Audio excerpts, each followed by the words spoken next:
Dokumen ini adalah transkrip diskusi atau ceramah yang membahas berbagai aspek terkait asbabun nuzul, terutama berdasarkan pandangan Syekhul Islam Ibnu Taimiyah.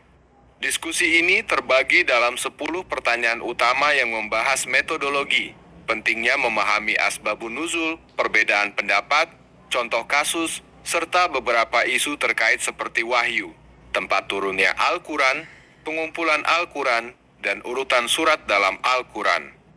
Berikut ringkasan terperinci poin-poin utama, konsep, argumen, dan temuan utama dalam format yang terstruktur. I. Metodologi penentuan asbabun nuzul. Diskusi menekankan pentingnya menggunakan hadits sahih dan analisis konteks historis, sosial, dan politik dalam menentukan asbabun nuzul. Analisis linguistik dan stilistika ayat juga dianggap penting untuk memahami maknanya dalam konteks turunnya. Diakui adanya perbedaan pendapat di kalangan ulama terkait kriteria kesyahihan riwayat dan penerapan asbabun nuzul dalam penafsiran.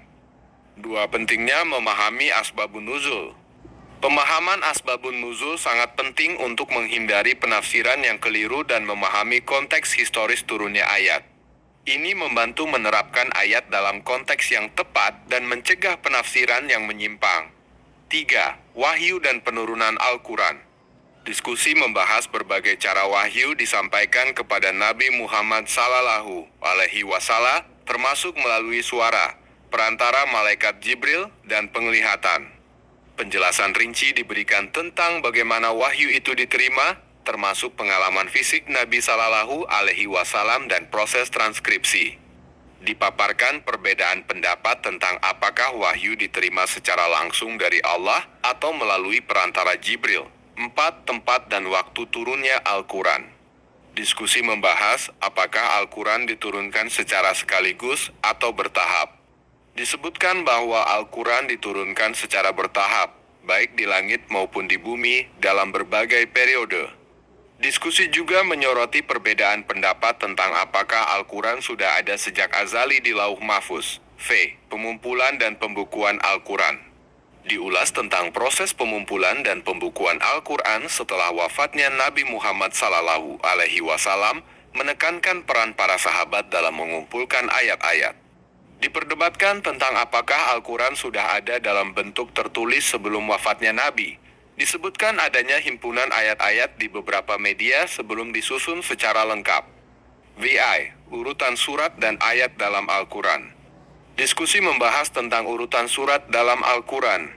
Disebutkan bahwa urutannya bukan berdasarkan urutan penurunannya, tetapi berdasarkan kesepakatan para sahabat. Diskusi juga menjelaskan tentang hukum penempatan basmalah di awal setiap surat, serta perbedaan pendapat mengenai hal ini. Penjelasan diberikan tentang hukum membalik urutan ayat dalam satu surat. 7. Kesimpulan. Dokumen ini memberikan pemahaman komprehensif tentang berbagai aspek terkait asbabun nuzul dan isu-isu terkait. Diskusi tersebut menunjukkan adanya perbedaan pendapat dalam memahami dan menerapkan asbabun nuzul, tetapi menekankan perlunya pendekatan yang cermat dan berhati-hati untuk menghindari penafsiran yang keliru. Dokumen tersebut menggarisbawahi pentingnya mengkaji hadits dan konteks historis, serta linguistik dalam memahami ayat Al-Quran. Catatan. Karena teks aslinya dalam bahasa Arab dan terdapat banyak simbol dan tanda baca yang tidak standar, ringkasan ini mungkin tidak sepenuhnya akurat dalam beberapa detail. Namun, ringkasan ini berupaya untuk menyampaikan inti dari diskusi tersebut secara akurat dan sistematis.